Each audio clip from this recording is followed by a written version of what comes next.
Hey folks, welcome back to Challenged. Check out my newest project. It's a 1968 GMC 1500. And you can tell it's a GMC because it says so on the hood, and it has 4 headlights. But what isn't factory is that door. That door is terrible. And I'm hoping that at some point I can find a replacement in that same 503 color. But if you look at this bed here, I'm pretty darn sure it has been repainted before because there's a lot of Bondo right at the end there. This tailgate's actually in pretty decent shape on the outside. It's got some surface rust, but it's pretty good. Look at this bumper. Have you ever seen a double-decker bumper? I haven't, but these welds look like it was factory made like that, so I guess it came like that? I don't know. Anyway, the inside of this bed is actually really good. It's pretty darn flat, rust-ish free, but this tailgate, not so much. You can tell it's pretty rusted out. The bed on the other side looks pretty good, fairly straight, some mud in there, actually has the door. Man, I love the color of this. That 503 green is just great. The patina, it's gonna clean up really well. And even the top of this has excellent patina to it. Good looking truck. The rocker panels on both sides look just like this. They are pretty well gone, but the cab corners are still there. They look pretty good. As we get inside of this, you'll notice this non-factory door actually does have the factory interior panel there, as well as that armrest. That armrest is actually a GMC only type of armrest, but this is a 6-cylinder bare bones truck, but the inside is actually in pretty good shape. The paint is really good. The eyebrow above that windshield is fantastic. There's no rust, which is very typical with these trucks. Very excited about that. As we look at the mileage, it says 12,430. We're definitely going to have to add 100,000 to that.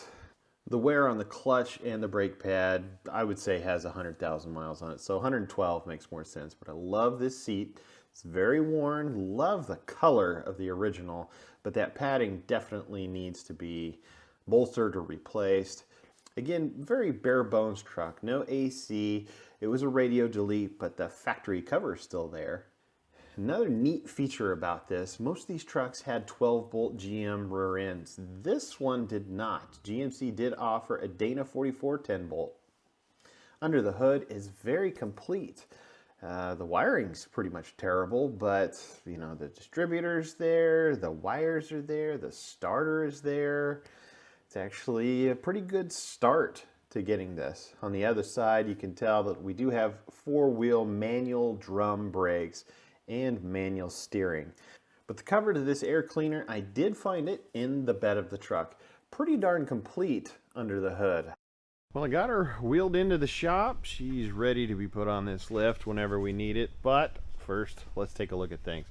First things first, check out my underhood light. You know what that is? That is one of those lights right there. I've looked online to see about getting, you know, the ones that are actually made for this. But this is the cheapest way to go. It's definitely the poor man's version of it. But you see there's a little hole right here. I just put a little hook right to the mounting part, and then it's just corded. I like corded because I could work on these things forever, and I'm going to have all the light that I need. So first thing, this wire right here is supposed to go to 12 volts positive. And this battery cable right here is not supposed to be broken. So I got to replace that. But let's go take a look at this one. This is the negative side. You notice, hey, it's red.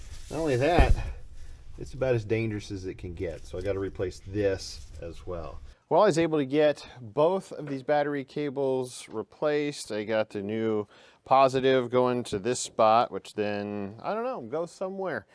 But I know that this is very, very necessary, and it was basically non-existent before. So what's the next step here? Let's check on the oil. Oh. Too yucky. Well, there basically isn't any.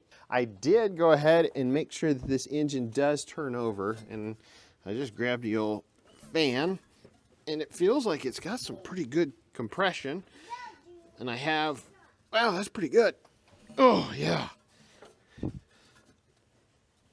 And we've made it all the way around. So I don't feel any ring ridge, anything like that that you would normally feel from one that's been sitting for a long time. Oh, okay. By the way, my daughter right over here, hey Skylar, is this my truck or your truck? My truck. Your truck. She's already claimed this truck. So I got to get it going because, you know, she's about to turn 5. She's gonna be driving here before too long. So as long as it takes me to get everything done, I got to get started on this. Regardless, let's do the spark test.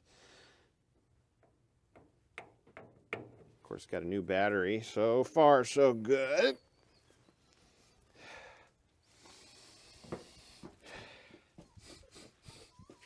I don't smell anything. I don't smell any fires. Let's check on the inside here. Make sure I don't smell anything in here either. So that's a really good indication that we don't have anything grounded out, or it just means that we don't have power going anywhere but the starter, and well, that could be it. So next step here, why don't we hit the key and just see if it spins itself over. The good news is this truck, unlike any and every other vehicle I've got, came with a key. It's unusual.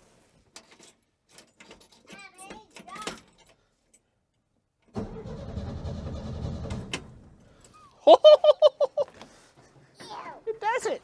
It spins, Skylar. And it didn't sound like it had too much of a gallop going to it, which generally, if you have that, it usually means that you have a dead hole. Compression is just gone in one of these. That sounded pretty even all the way across it, so that's a good sign to start with. But before I go cranking on it anymore, I need to check and see, do we have spark? Do I even have 12 volts going to this HEI? Back in the day, this would have had a points distributor, so somebody has put an HEI in it, but they adapted the really tiny power wire that normally would go to the coil to that. And these HEIs, again, high energy ignition, they require a bigger wire than that because they put out a big old spark. So if you take a look right here, well, that's just part of what we're discovering here. I don't know that there's going to be much power that's actually going to be going to that. So I'm going to have to dig into that. While I'm at that, I'm going to disconnect this filter right here, hook a piece of hose to it, to a container that I don't care about, and then see if...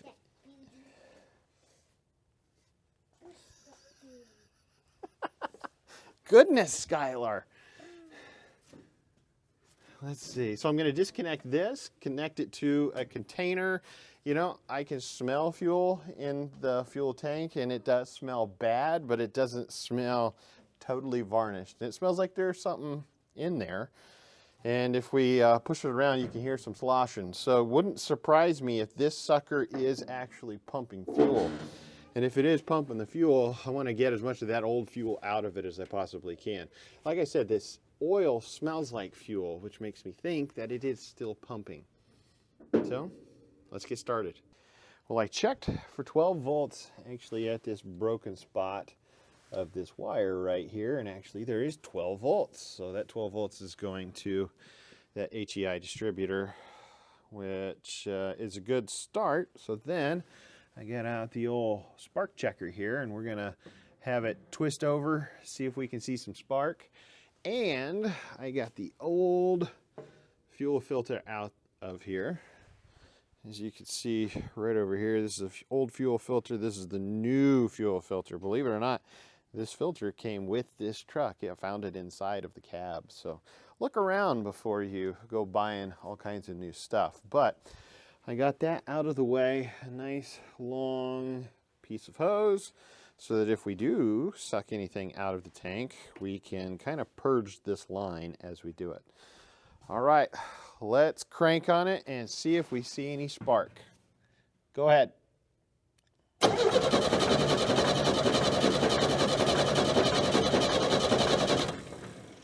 know you guys may not be able to see it, but it is sparking. But there's nothing coming out of here. So we know that we have spark. We know that I've got compression. And we know that I don't have any fuel, because whenever we crank on this, nothing comes out of here. Not only that, but there's absolutely no pressure. So I'm thinking either the sock in the tank is full. I did go ahead and put a little bit of gas in the tank just so we had something to pull. But I get like zero pressure coming out whenever I put my thumb on the end of this hose. So I'm thinking that the diaphragm inside of that fuel pump is just completely shot. So regardless, I'm gonna bottle feed it, and we're gonna see if we can get a little bit of run time out of this thing.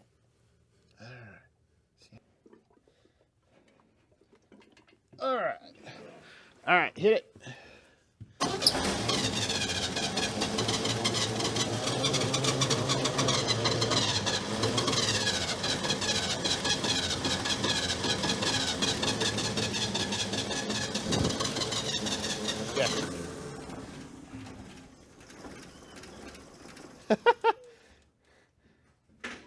Look at that.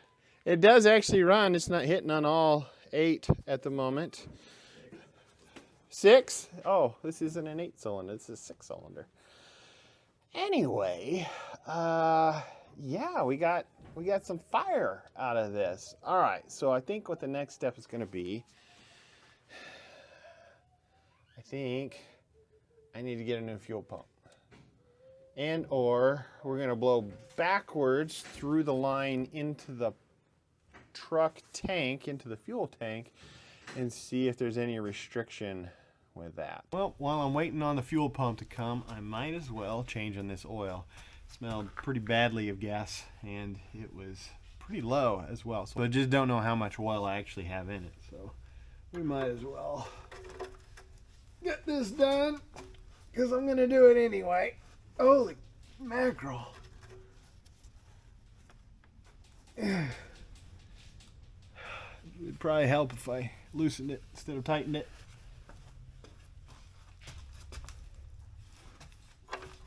Lefty loosey. Oops.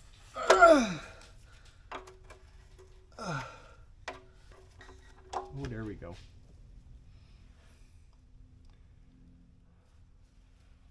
Boy, that's...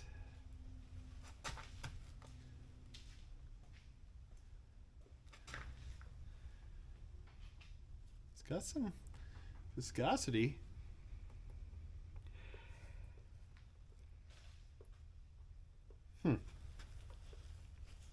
Definitely smell fuel in it, but it's a little less than I originally thought, and it very much doesn't have, boy, it doesn't have much oil at all. Glad I didn't try to run it without all this oil in it. Oh, we'll let that drain, and then we'll move on to the filter. What kind of filter do we have here? A Micro. I was able to scope the cylinder, and I could tell that it did have a dished piston, which means this is a 250 6-cylinder. I got all the old oil out, brand new filter on there, went ahead and put the date as well as the mileage. And what am I going to use here? Well, some heavy duty diesel oil that I already had. It's 1540. I have no idea what the bearings are like in this, so I want something that's going to be relatively thick. Plus, this diesel oil has a fair amount of zinc in it, which is good for these old engines. Now, the bad thing is I'm pouring from this gigantic jug. I don't have the foggiest idea how much is in it, so we're just going to go until it's probably way too much. Okay. Hopefully it's on the dipstick this time.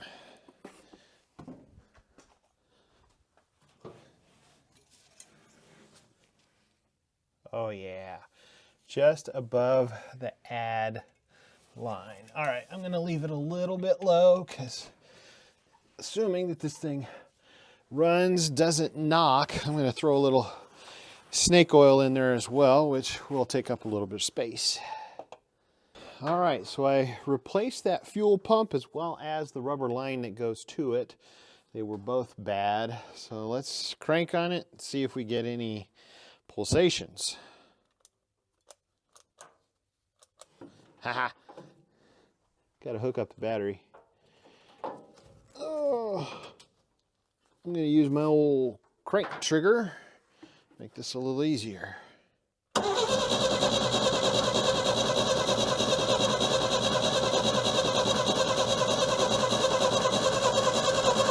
Oh yeah, we're definitely getting pressure. Ooh, I can see it.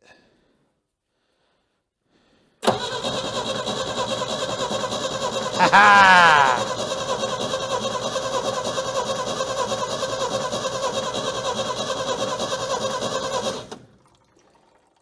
Oh yeah, a lot of yucky bad gas, but there's no chunks coming out. So I'm gonna call that a win. We got gas coming through. New filter in place. Let's see what happens. All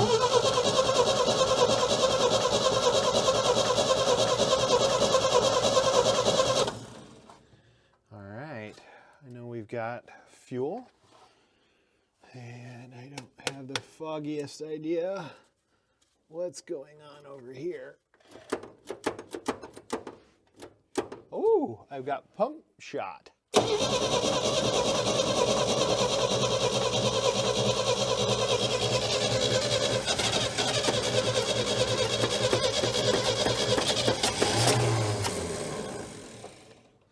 Life. This thing wants to run.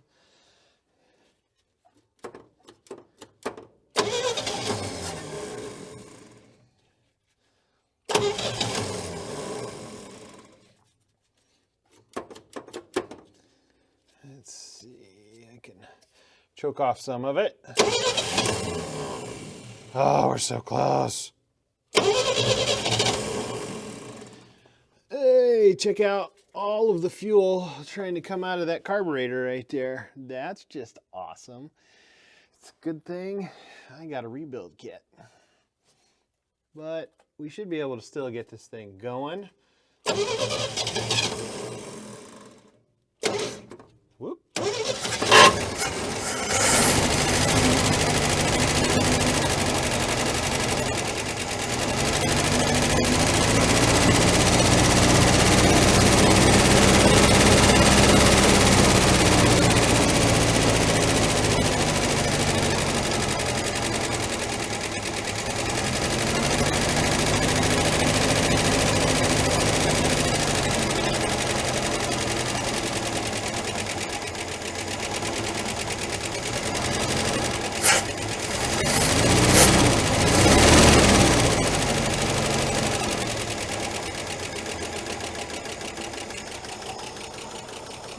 Holy mackerel.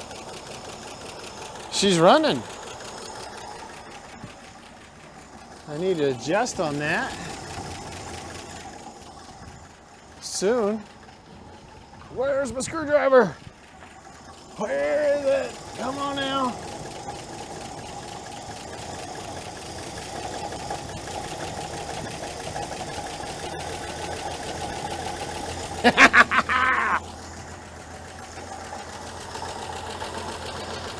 It's running.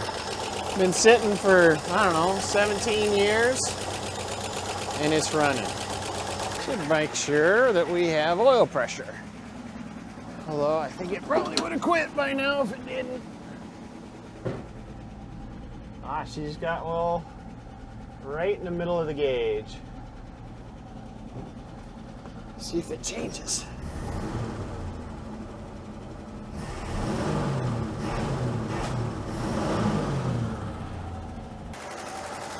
Oh yeah, maybe I should check on coolant. I know I had some. She could use a little more.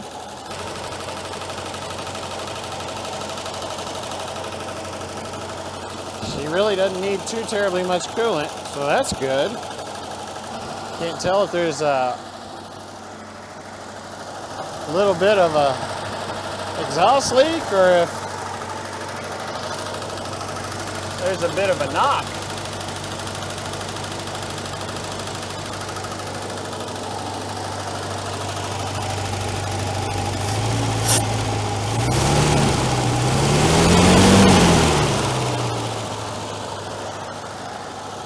That's just what this thing sounds like. Yeah, baby!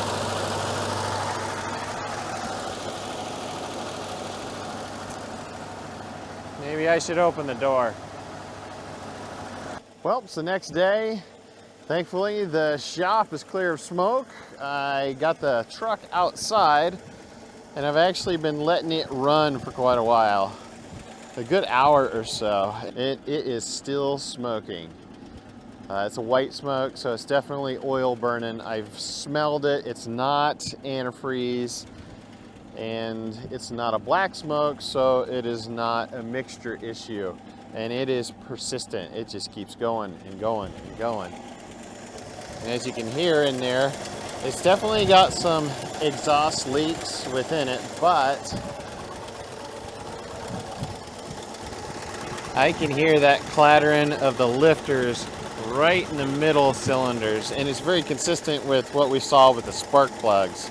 Those were completely fouled up in the center two cylinders, and I don't know if these lifters have been like this for a long time. So that's where we sit at this point. I did have to push the truck outside. I tried driving it out, but the clutch is so fried that, well, it's just gone. So at a minimum, I would have to put a clutch as well as a flywheel in there to get this thing going. But man, with all of that smoke, that's the question. Is it really worth it? Is it worth it? Should I go dig in further with this 6-cylinder, or should I just plop in a good old V8? Because, well, I've got a bunch of them, but I actually have this right here, which is a 350 with a turbo 350 connected to it. This is out of a 1970 Chevelle, and it ran and drove whenever they pulled it out. So this is definitely a candidate for this truck if we decide to go that route. Kind of needing your input on this. Should I dig into this inline six a little bit more? I mean, I like originality, but let's be honest, it's a 250 with a 3-speed manual, and my daughter wants to drive this one day, and I don't know if she's going to want to be rowing through the gears. So if I went with that turbo 350, I've got the automatic, and then of course the 350, you got plenty of power. I've rebuilt a million of those, so I know what to do there. I've never rebuilt an inline six, and I don't know that I necessarily want to put all of the time and the money into it. You know, I could go through, pull the intake exhaust off as well as that head, and resurface the valves, change the valve seals. But again, where do you stop? Where do you stop whenever you start these projects? Then that doesn't do anything about the ticky lifters. So what do you guys think? Inline six that came with it, just put some time and money into that, or take the easy route, drop in the 350. Let me know down in the comments what you guys think I ought to do. Thank you guys for watching. Make sure to hit that like button as well as subscribe. Stay challenged, my friends.